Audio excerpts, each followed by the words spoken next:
Olá, eu sou Cavalcante Júnior e este é o Pode Vir, o podcast da vida acontecendo. E quem senta-se à mesa neste episódio é Fábio Sobral, economista com doutorado em filosofia e professor da Universidade Federal do Ceará. Fábio, satisfação muito grande recebê-lo no Pode Vir.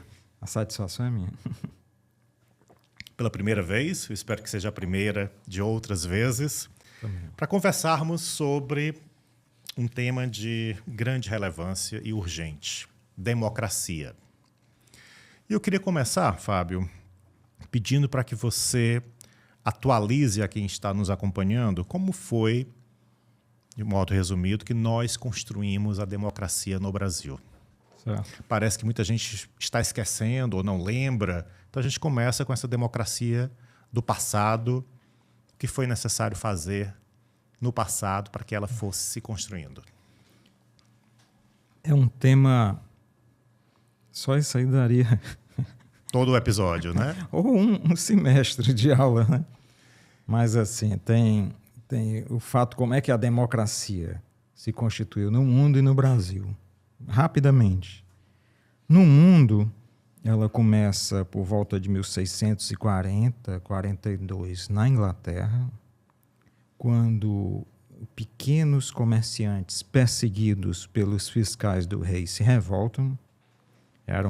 Eles eram de uma religião específica, os puritanos, e eles se revoltam contra o rei, promovem a chamada Revolução Inglesa, que vai até 1649 ou 51, essas datas são sempre... Eles vão e cortam a cabeça do rei, acho que Carlos I, e cortam a cabeça do rei, isso 150 anos antes da Revolução Francesa. A nobreza inglesa foge para a França, a Inglaterra se torna uma república durante 25 anos, mais ou menos.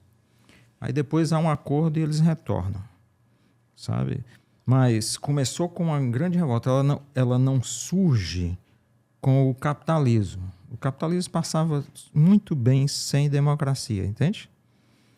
Ela surge com uma revolta de pequenas camadas, pequeno-burguesas, para estabelecer isso. E aí, essa é uma informação importante. Muita gente relaciona com o capitalismo. Exato. Mas antes disso. Não é. O capitalismo se sente muito à vontade com sistemas autoritários. Basta ver o sistema colonial, o imperialismo no mundo inteiro, né? Fascismo, nazismo, sempre foram sistemas absolutamente aceitáveis para o capitalismo. E para os grandes capitalistas. Muita gente fala e louva o Henry Ford. Henry Ford era o fundador do Partido Nazista Americano, né? Agora vamos para a nossa democracia, né? Ela não existia, mas um movimento de camadas médias urbanas, lá nos anos 20, vem principalmente os chamados tenentes, vem buscando uma alteração do poder dos latifundiários, sabe? Eles se revoltam em 22, depois eles concorrem às eleições em 1929 com Getúlio Vargas, mas a eleição era fraudada sempre, e o Getúlio Vargas perde, e promove um movimento militar e toma o poder em 1930. Ele dirige de 30 a 45 com mão de ferro, depois é deposto, mas aí volta num segundo mandato, através de eleições, que leva ao seu suicídio. E houve um confronto intenso desde 1922, talvez antes, né? Um confronto entre camadas urbanas que queriam um processo democrático em que o poder não estivesse na mão de latifundiários, e houve sempre esse confronto que leva a dois setores da sociedade que vêm se digladiando, vamos dizer, lutando desde então, que são os setores mais conservadores e os setores mais avançados, mais progressistas. No período dos anos 50, era a UDN, né? De um lado, os conservadores, e do outro lado, o PTB, Partido Trabalhista Brasileiro. Né? Então, você tinha o PCB também, o Partido Comunista Brasileiro, né? Então, havia essa divisão. A sociedade brasileira, o pessoal fala em polarização, a sociedade brasileira sempre foi dividida entre, vamos dizer que há dois programas, né?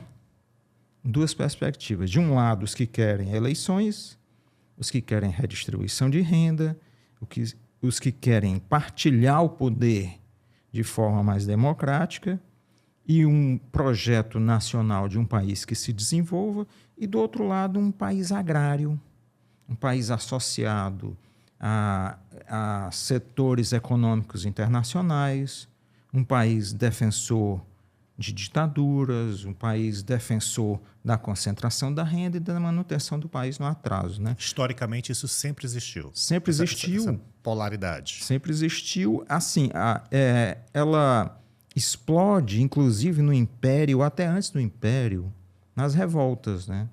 Confederação do Equador, Revolução Pernambucana, as revoluções no Maranhão, na Bahia, né?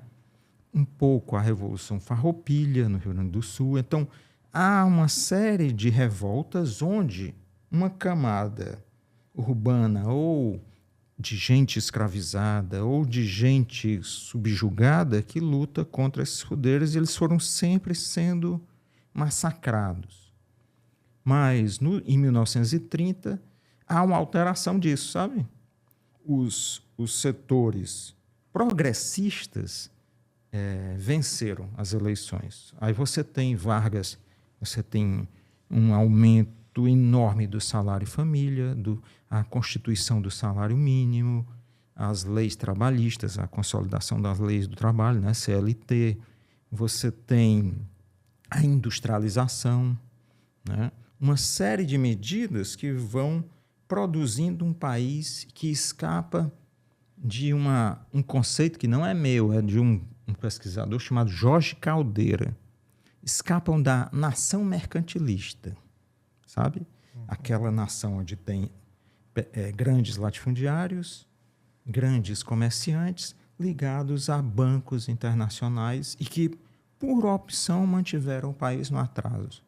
Esse pessoal ainda está aí, sempre bem organizado e sempre tramando contra qualquer iniciativa democrática de redistribuição de renda, né? Está tudo na moda hoje, tudo que nós estamos discutindo aqui é atualíssimo, né? Então vamos fazer um salto para esse tempo presente. Vamos. Você identifica fragilidades no modelo democrático que nós estamos vivendo no Brasil? Eu identifico fragilidades enormes. Quais são elas? A primeira fragilidade, porque eu poderia ir o Congresso Nacional, né? Não, a maior fragilidade é a terrível distribuição de renda que a gente vive. Terrível, terrível, terrível. Você tem 140 mil pessoas, de 140 mil a 180 mil, né, que ganham acima de R$1 milhão por ano. Então, é um número... Não dá um bairro, assim, você pegar o Grande Janguruçu, aqui em Fortaleza, não dá essa região, sabe? Um número muito diminuto de pessoas que concentram muita renda, que tem os benefícios fiscais, vão recebendo isenção de tributos, né?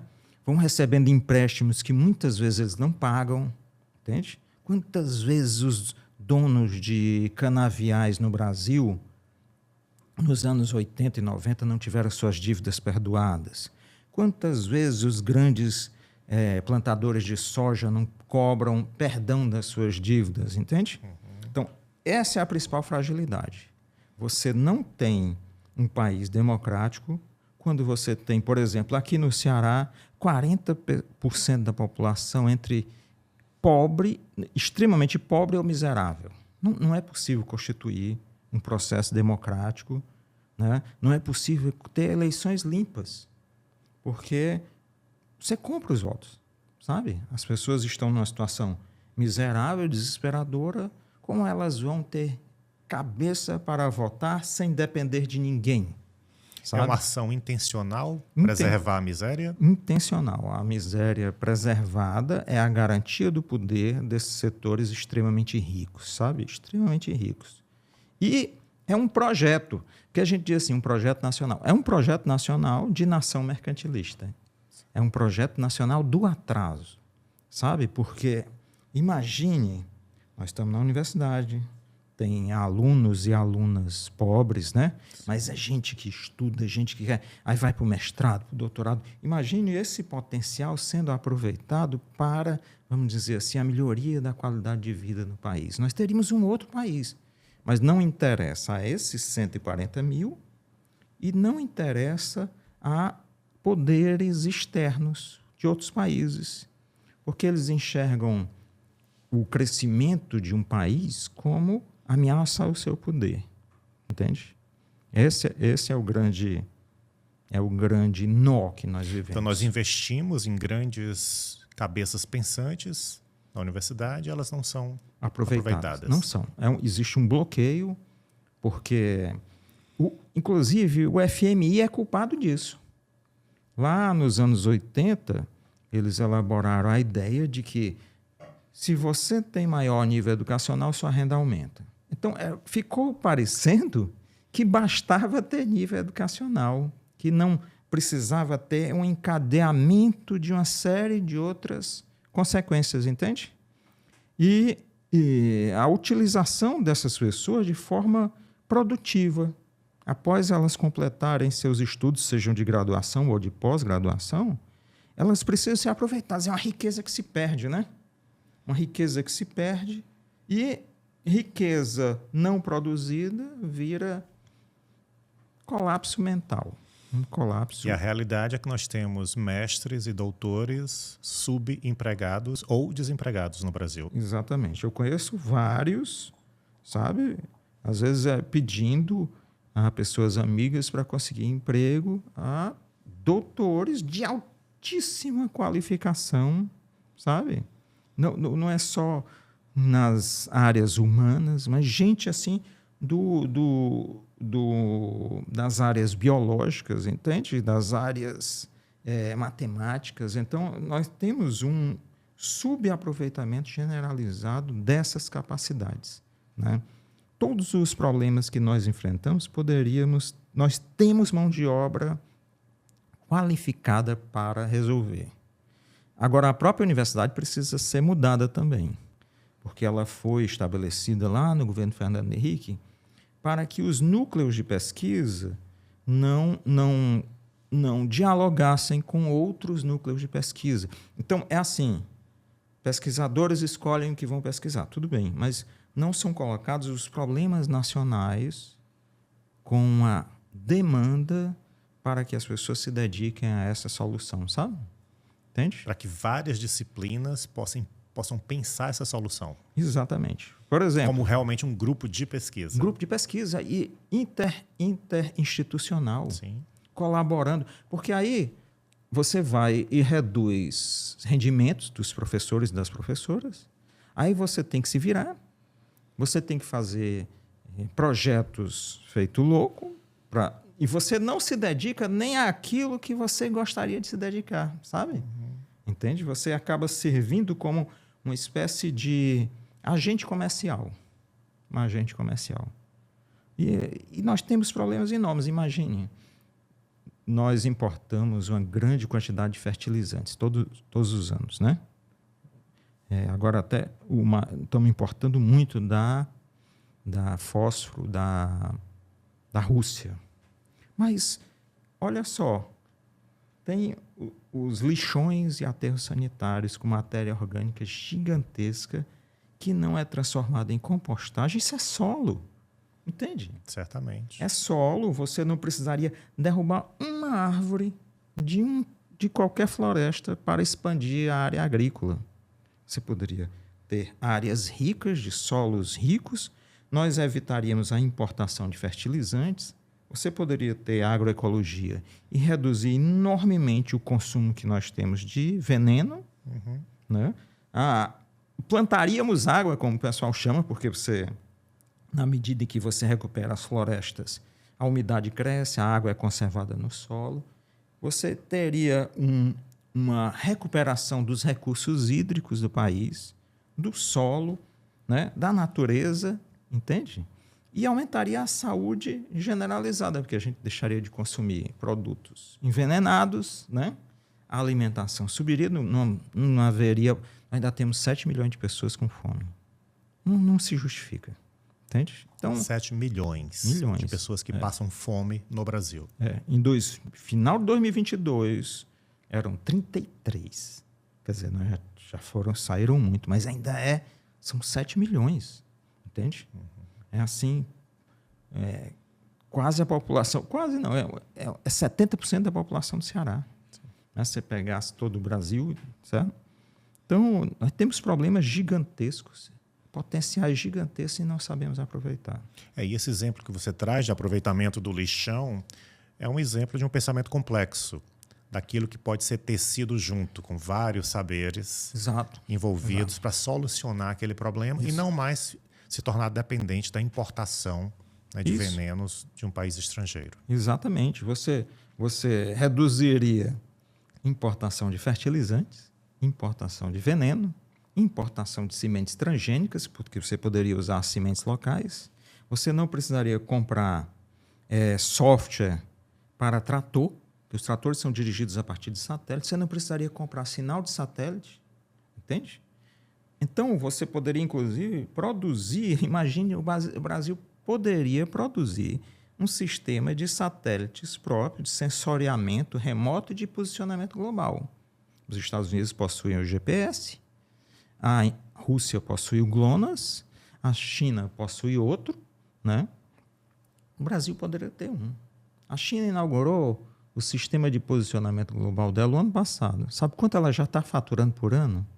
Só com a venda do sinal de satélite, 83 bilhões de dólares. Imagine a riqueza que a gente poderia ter. E o modelo que você questionou de um grupo de pesquisa feito por um professor, ou seja, um saber, é incapaz de conversar, dialogar com todos esses saberes que se mostram necessários para resolver um problema. Exatamente. E hoje a gente está conversando, então, com Fábio Sobral, que é economista, doutor em filosofia e professor da Universidade Federal do Ceará sobre democracia.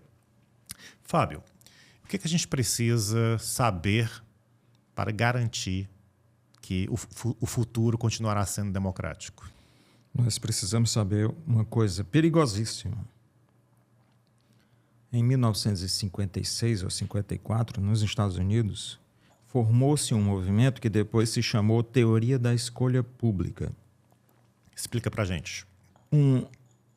Uma menina negra conseguiu direito na Suprema Corte de lá, que é o nosso STF aqui, né?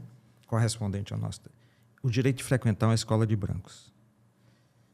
2 professores universitários da Universidade da Virgínia, o reitor, Darden Colgate e James McGill Buchanan se reuniram chocados.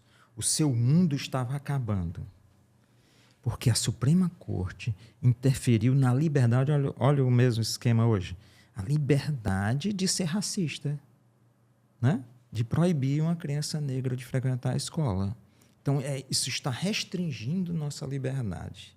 Aí eles pensaram, criaram um instituto na Universidade da Virgínia, que depois mudou para outra universidade, só que quando mudou, deixou os arquivos. E uma pesquisadora, Nancy McLean, descobriu os arquivos e colocou em livro, sabe? Qual é o esquema deles? Eles dizem assim, nós temos que acabar com a democracia. Acabar com a democracia? Acabar com a democracia. Eu vou te mostrar. Eu não comprei porque eu não vou dar dinheiro a um negócio desse. Mas Anthony P. Miller. É um livro no Kindle, né? Que já é uma das suas sugestões de leitura? Não sugiro essa. É hora de abandonar os mitos sobre o Estado, a política e a economia.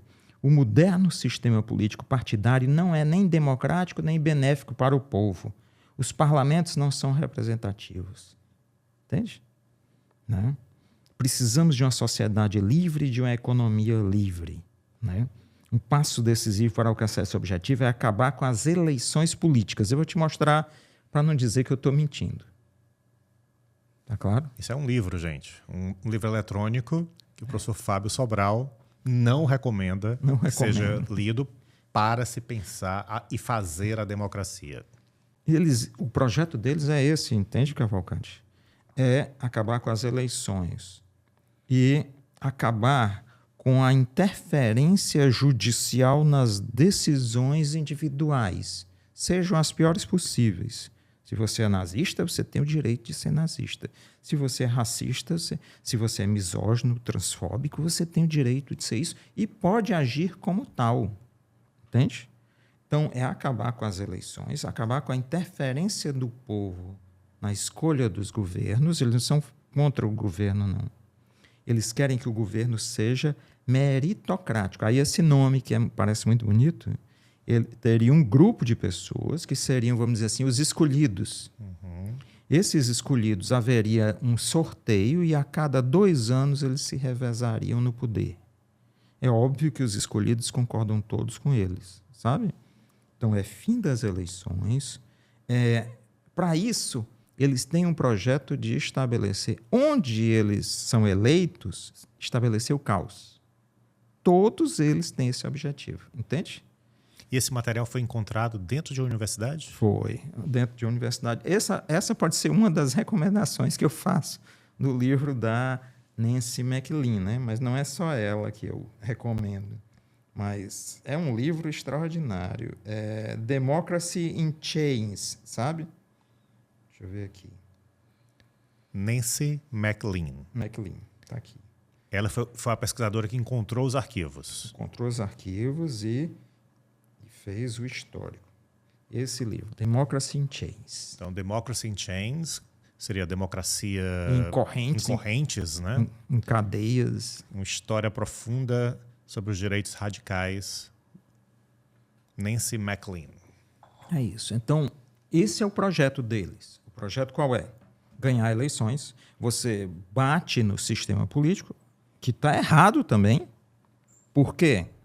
Porque não redistribui renda, não permite às pessoas ter capacidade de decisão política, se tornam sistemas militarmente vigiados, policialescos, controlando e exercendo violência contra os mais pobres para mantê-los contidos. Aí, quando vê esse sistema, aí você vai jogar a culpa no sistema político, nas eleições, e, em certo momento, promove um golpe. O Hitler fez isso, né? O Trump tentou, o Bolsonaro tentou, certo? Mas é o mesmo esquema sempre. Mesmo modelo? Mesmo modelo. Eu vou fazer um exemplo do cinema. Uhum. Guerra nas Estrelas. Eu não sei qual deles, eu acho que é o 2. Você tem o senador Palpatine e tem uma guerra e tal, e a situação está complicada. Aí um personagem que ficou odiado pelos amantes do cinema, que é o Jar Jar Binks, vai e propõe que o senador Palpatine se torne um imperador, um ditador temporário para restabelecer a ordem. Entende? É sempre o mesmo esquema. Então nós temos que ter cuidado, porque esse é o esquema, o projeto deles, é o projeto de criar o caos. Por exemplo, como é que se cria o caos no Brasil? Dia do Fogo, lembra do Dia do Fogo? Certamente. Mas para quem não lembra? Saíram queimando as matas do Brasil, tocando fogo em tudo que era área indígena e que era reserva. Olha, o Dia do Fogo está se repetindo. No ano passado, houve a mesma coisa, no mesmo período.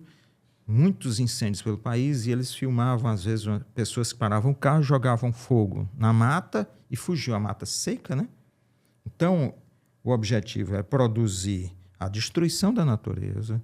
A destruição da natureza vai alterar os ciclos de chuvas, vai ter seca, a seca produz alta dos alimentos, revolta popular, e aí o que é que você faz? Você dá um golpe como salvador da pátria, na verdade, para massacrar a população e estabelecer um sistema autoritário. Esse é o modelo. Então, esse é um conteúdo que a gente precisa saber, ter consciência sobre ele para garantir um futuro democrático. Para garantir um futuro democrático, nós precisamos saber qual é o plano, certo? E tomar medidas que evitem que o plano se estabeleça. Eles trabalham muito com a ideia de inflação, produzir inflação para que a economia se desorganize. E aí, você desorganizando a economia, você pode provocar revoltas populares e depois esmagar as revoltas populares em nome da defesa da ordem. Parece-me que esse plano está em curso atualmente. Está em curso, está em curso. Eles, inclusive, podem realizar esse plano mesmo se estiverem no governo. Basta ver, por exemplo, o Trump, ele coloca tarifas nos outros países, está em voga isso hoje, né? Coloca tarifa, mas o que é que acontece? Os preços dentro dos Estados Unidos sobem. Aí a população se revolta e ele abafa com sangue a revolta da população, entende? É esse o plano sempre, né? É esse o plano. Então, no caso do Brasil, nós precisamos evitar a destruição da natureza, sabe? Nós precisamos estabelecer uma produção voltada nas pequenas propriedades para a produção de alimentos. Só isso aí já é quase matar o plano deles no nascedouro, sabe? Você impedir que, por exemplo, uma fome retorne. Entende? Então, eu acho que falta essa compreensão no Brasil, sabe? Eu tenho falado muito isso, mas eu não vejo ninguém mais falando isso, Cavalcante. Eu me espanto que umas isso pessoas... Isso não está ressoando, não está ecoando. E as pessoas não percebem isso. Parece que as ações dos grupos de extrema-direita, os grupos autoritários, elas são simplesmente pela conquista do governo. E não são. Elas têm um objetivo mais profundo, elas têm um plano de ação que é retornar ao capitalismo original. Antes de 1642, que eu, como falei no começo, a Revolução que estabeleceu eleições, entende? O desejo desse retorno é um desejo movido por ignorância? Por não saber?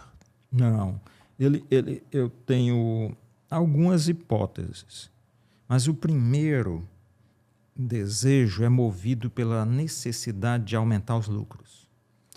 Então, assim, uma empresa nunca está satisfeita, um capitalista, uma corporação nunca está satisfeita com o montante dos seus lucros. Ela exige uma progressão geométrica, como se diz em matemática. Se eu ganho 10 esse ano, eu não quero ganhar 10 no próximo ano. Se eu crescer 10%, eu vou para 11%. Mas no outro ano eu não quero crescer 10%. Eu quero crescer 12%, 13%, entende? É uma impossibilidade lógica, porque nós temos um planeta, está aqui esse círculo. É o planeta Terra. Ele é limitado, ele tem limites. Eu não vou fazer isso, que pode pensar que eu acredito na Terra plana. Que não é o caso do professor Fábio Sobral. Mas a Terra é limitada. Tem uma quantidade de água doce limitada, de oxigênio, né? De atmosfera, de solo, né? De oceanos. Então, não é possível um organismo crescer indefinidamente, como o capitalismo. Entende? Só existem 3 estruturas que crescem indefinidamente, né? Os vírus, o câncer e o capitalismo. Né? Nós sabemos como os vírus e o câncer terminam, né? Com a morte do organismo, certo? Então, não é possível. As sociedades do passado perceberam os limites, está entendendo? Cleópatra VII, ou era a 8ª, lá no Egito, percebeu, olha, tem que preservar o solo e tal. Carlos Magno, rei dos francos, onde hoje é a França, né?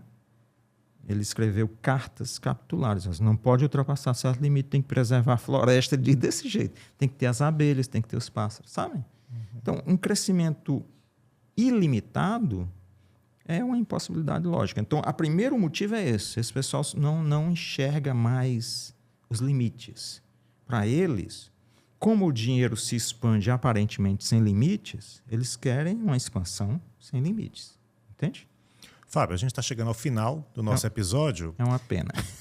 Fluiu rápido. Foi. Para quem está acompanhando até agora, que tipo de redesenho democrático pode ser feito de imediato no país? De imediato, eu acho... eu não sei nem se pode. Vamos dizer que deve, né? Porque poder, a gente está vendo que tentar taxar os ricos não saiu, né? Certo? Então, não sei se pode, mas deveria, primeiro, ter uma resolução do problema da fome. Segundo, uma redistribuição de renda, taxando os mais ricos, melhorando a vida dos mais pobres. Então, a miséria continua sendo Central. central.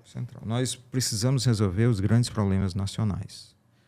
O aquecimento global, por exemplo, no nosso estado, aqui no Ceará, vai transformar a temperatura média em 2030, 35 em 50 graus. Certo? Então, a NASA tem dito que essas áreas serão inabitáveis em 50 anos. É um problema que tem que ser tratado 50 hoje. 50 anos somente. Tem que ser tratado hoje, urgentemente. Nós precisamos mudar o modelo em que os governos estão constantemente dando isenções de tributos para as empresas, dando terreno, dando água, luz de graça, expulsando comunidades e provocando um enriquecimento gigantesco, entende? Então, nós precisamos mudar essa esfera governamental para que ela não sirva aos mais ricos.